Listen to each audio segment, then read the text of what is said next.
Doctor, yes, how is the patient now? उनकी situation काफी critical हो गई है। वो कोमा में चले गए।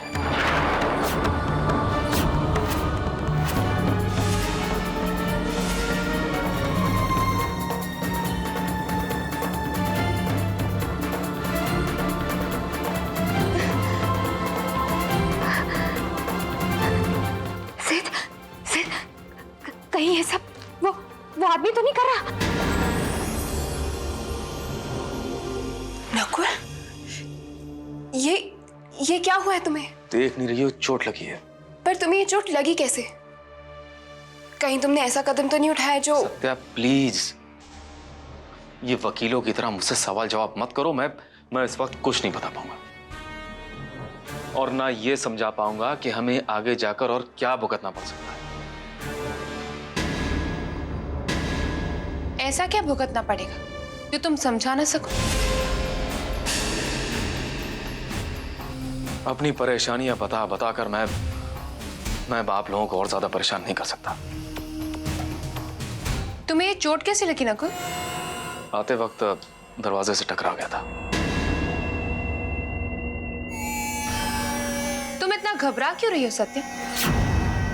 नकुल को एक मामूली सी चोट तो लगी है, कोई हार्ट अटैक तो नहीं है ना? भाभी जी, आप तो जानती हैं कि हमारी सत्या भाभी ये तो बिल्कुल देवी जैसी है। सबकी छोटी छोटी बातों का कितना ध्यान रखती हैं। हाँ, रखना भी चाहिए।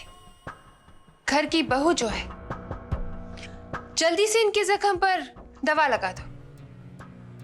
अगर जख्म बढ़ गया तो दर्द ज्यादा होगा, ठीक है?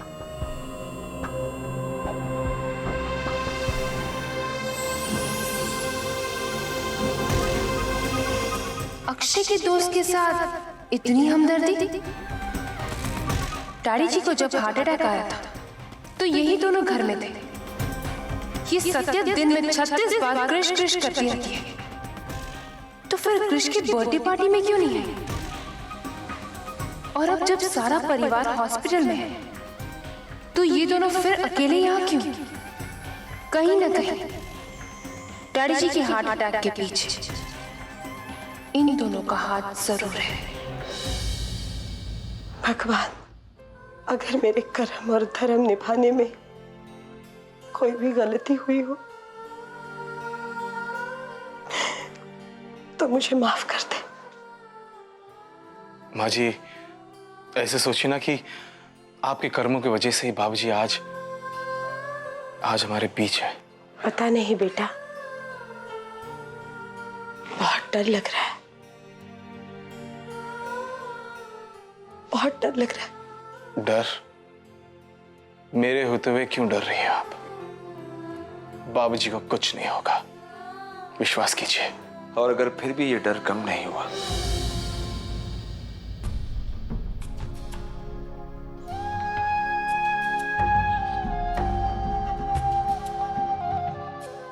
तो आपका ये बेटा भी तो है। इतना विश्वास तो आप कर ही सकती है मुझ पर। कर चुकी हूं बेटा,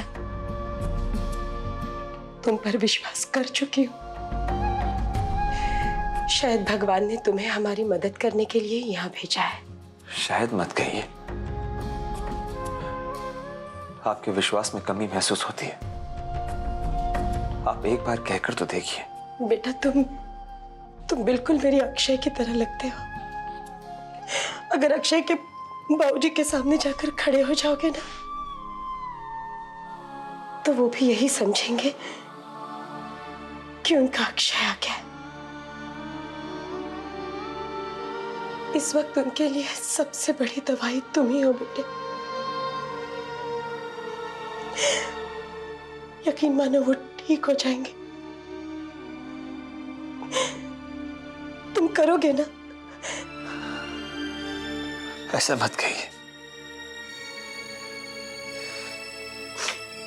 यहां आकर हर एक से एक रिश्ता बन चुका है मेरा।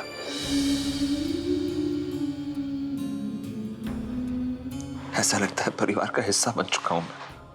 अब जब चाहेगी तब मैं अक्षय बनकर आ जाऊंगा। शुक्रिया बेटा। तुम्हारा ये एहसान रहेगा हम पर। बेटा कहा है आपने, फिर एहसान कैसा? प्लीज ऐसा मत कहिए। जीते रहो।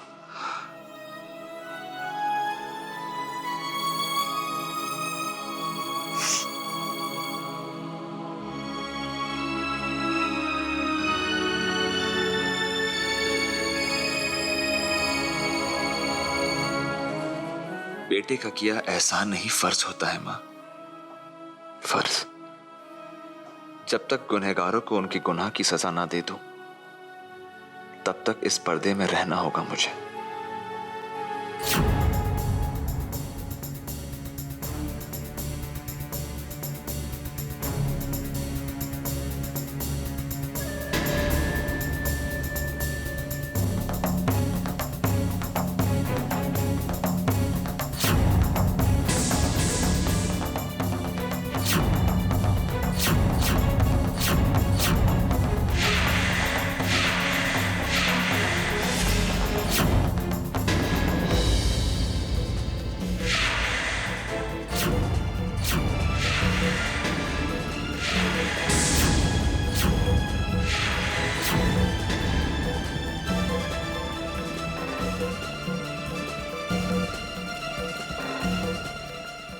ममता, आओ ना। ये मुझे इनका परिचय देने की कोई जरूरत नहीं है। मैं इन्हें अच्छी तरह से जानती हूँ। मेरी इनसे मुलाकात हो चुकी है। निहायत ही बदतमीज किस्म के इंसान है ये। ठीक कहा।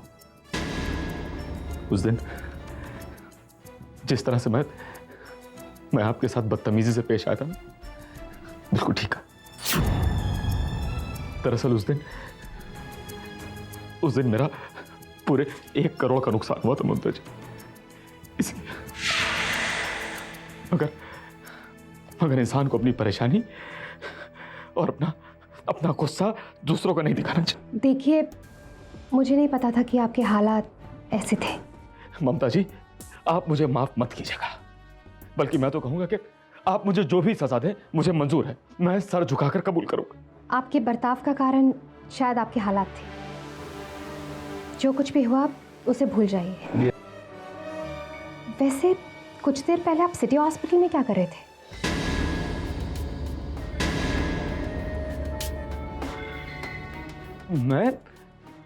मैं हॉस्पिटल में बाबूजी को देखने गया था ममता जी, लेकिन मुझे अचानक जरूरी काम आ गया। मैं वहां से निकल गया। पर मैंने तो आपको बाबूजी के कमरे में जाते हुए नहीं देखा। नहीं, कैसे देखेंगे आप ममता जी? वो जब मैं बाबूजी के कमरे में था तो शायद आप नहीं थी, और जब मैं जल्दी में चला गया तब आई होंगी आप। हो सकता है जी। आई एम सॉरी सत्या, तुम परिचय करवा रही थी और मैंने तुम्हें बीच में ही टोक दिया। हाँ ममता, यह है नकुल चतुर्वेदी, अक्षय के बहुत ही पुराने और प्यारे दोस्त। और नकुल, ये है ममता, सिड की पत्नी। जहाँ तक मुझे याद है, अक्षय ने कभी आपका जिक्र नहीं किया। हाँ, बिल्कुल ठीक कह रही हैं आप। मैं दरअसल दुबई में रहता हूँ। हो सकता है इसी वजह से अक्षय ने आप लोगों को मेरे बारे में नहीं बताया। हो सकता है। वैसे आपको थोड़ा संभल कर रहना चाहिए। चोट तो आपकी मामूली है, पर कब कहाँ क्या हो जाए कुछ कहा नहीं जा सकता। कृष्ण, नींद आ रही है? बस अभी थोड़ी देर में घर जाएंगे, फिर तुम सो जाना अपने फेवरेट टेडी बेयर के साथ। नहीं अभी। कृष्ण, जिद नहीं करते बेटा, थोड़ी देर में जाएंगे पक्का से। कृष्ण, देखो कौन है, देखो।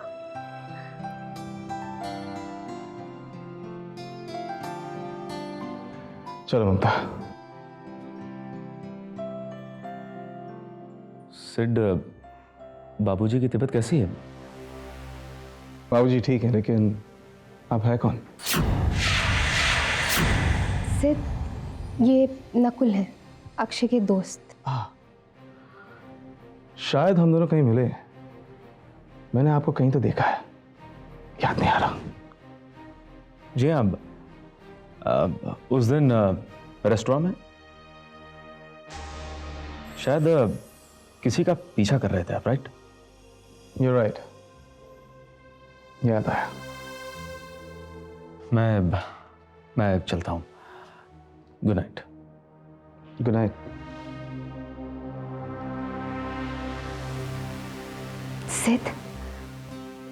सिद्ध, अक्षय ने मुझसे कभी भी नकुल का जिक्र पहले नहीं किया है। हाँ ममता, तुम ठीक कह रही हो। मैं अक्षय के सारे दोस्तों को पहचानता हूं, लेकिन Nakul doesn't ring a bell। पता नहीं क्यों, पर नकुल के बर्ताव से मुझे ऐसा लगता है जैसे कि वो कोई बहरूपिया हो। और सबसे बड़ी बात तो ये सिद्ध कि अक्षय का दोस्त बन के वो इस घर में रह रहा है और अक्षय ने कभी उसके बारे में जिक्र ही नहीं किया। तुम शायद ठीक कह रही हो ममता। अगर तुम्हें नकुल पर शक है तो शिरा की आया ना, नजर रखो उस पर। सिद्ध, नजर तो रखनी ही चाहिए। एक तो वो अजनबी इंसान हमें इतना परेशान कर रहा है, और वैसे भी अजनबियों से जितनी दूरी बना के रखी जाए उतना अच्छा है। You're right. I will keep an eye on it। ठीक है, चलो अब घर चलते हैं। हे देवी माँ, इस घर की हमेशा रक्षा करना और इस घर को हमेशा हर बुरे साए से बचाना।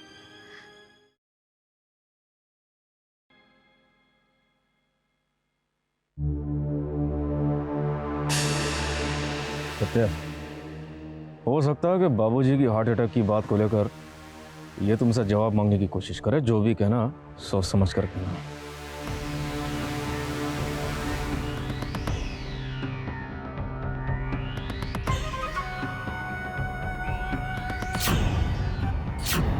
दोनों को हमेशा एक साथ देखकर अच्छा लगता है।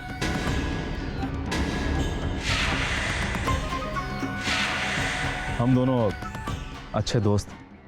सामने कुछ और पीठ पीछे कुछ। दोस्त हो या दुश्मन, बहुत जल्द पता चल जाएगा।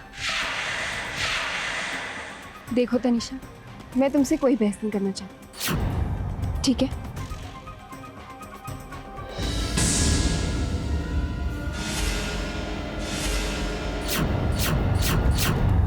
भाभी जी, आखिर आप हमसे चाहती क्या? मेरे सवाल का जवाब जो ये देना नहीं चाहती। देखिए तनिषा जी, मैं आपसे पहले भी कह चुकी हूँ और अब फिर कह रही हूँ, मैं नहीं जानती बाबूजी को हार्ट अटैक कैसे आया और क्यों आया। ये मेरे सवाल का जवाब नहीं है सत्या। जब डैडी जी ऑफिस से सीधा घर पहुंचे थे तो तुम और नकुल घर में क्या कर रहे थे? इस सवाल का जवाब अब भी वही है जो पहले था। हम सिर्फ सत्या, झूठ बोलने की कोशिश मत करना। मैं जान चुकी हूँ तुम एक नंबर की झूठी हो, धोखेबाज हो। तनिषा,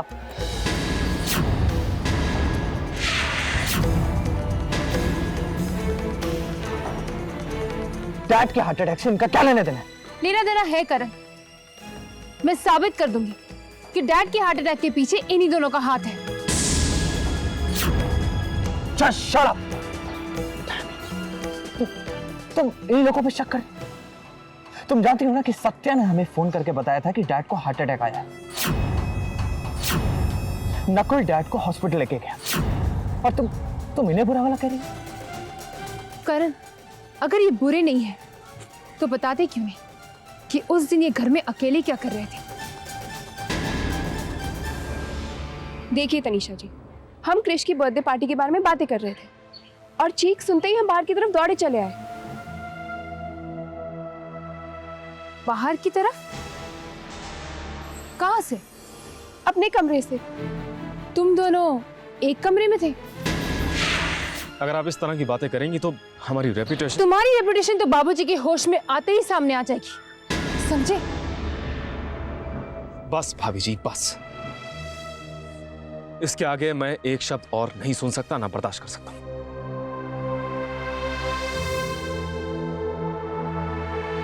सत्या, सत्या, तनिषा पागल हो गई हो क्या? हाँ, हो गई हूँ पागल। तुमने उस औरत के सामने मेरी बेइज्जती की। तनिषा, हमारे पास कोई प्रूफ भी तो नहीं है ना। मैं साबित करके रहूंगी कि सत्या और नकुल बहुत शातिर हैं। उस दिन तुम्हें अपनी बेवकूफी का एहसास होगा। मुझे अंधेरे में रखकर सत्या खुद रोशनी में नहीं रह सकती, नहीं रह सकती। तनिषा, सत्या को तुम जितना गलत सोचती हो ना, उसे उतना ही अच्छी तरह मैं समझ चुका हूँ। You understand? ठीक है करण, हम दोनों में से कौन सही है कौन गलत, ये तो वक्त ही बताएगा। Just wait and watch.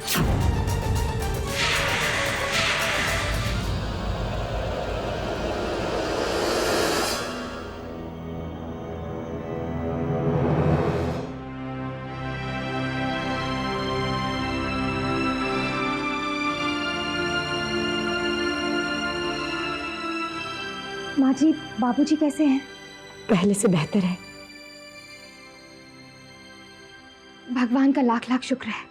हाँ भाभी, डॉक्टर ने भी कहा है कि ऐसी हालत के बाद इतना जल्दी इंप्रूवमेंट होना कोई चमत्कार से कम नहीं है।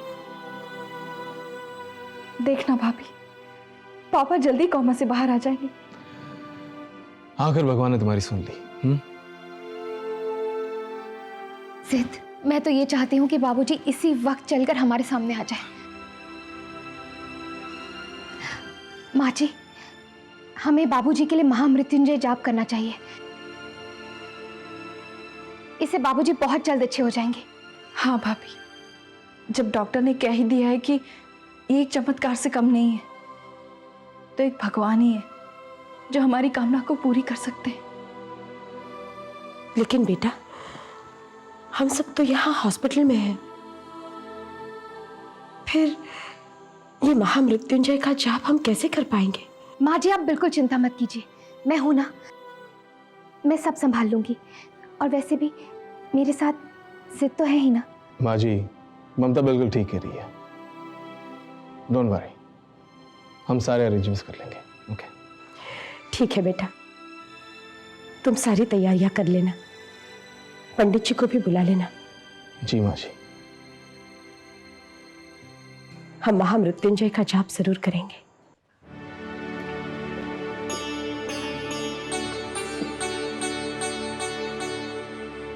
ममता, पंडित जी ने जो कहा था वो सारा सामान तो तुमने मंगवा लिया है ना? जी माँ जी। और हाँ, शान को तुमने हवन में बुलाया था ना बेटा? जी। अभी तक नहीं पहुंचा वो, एक बार फोन करके याद दिला दो ना, कहीं भूल न गया हो। माँ जी,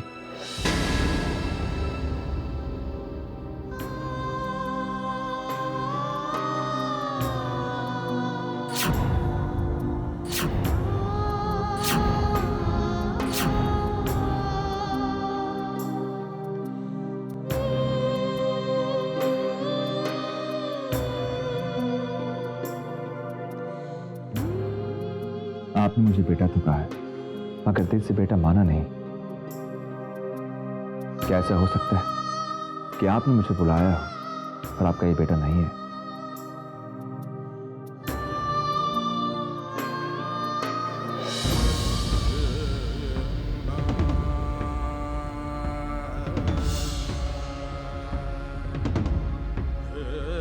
पता नहीं क्यों बेटा,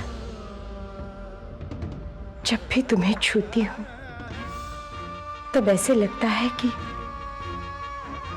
मेरा बेटा अक्षय मेरे पास है।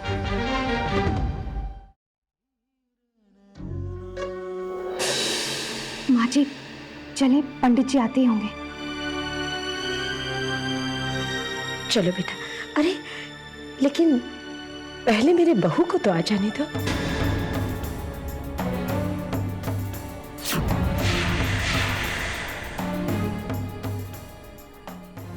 आपकी बहू तो यहीं पर है। हाँ, लेकिन मैं ममता के नहीं, अपनी बड़ी बहू की बात कर रही हूँ।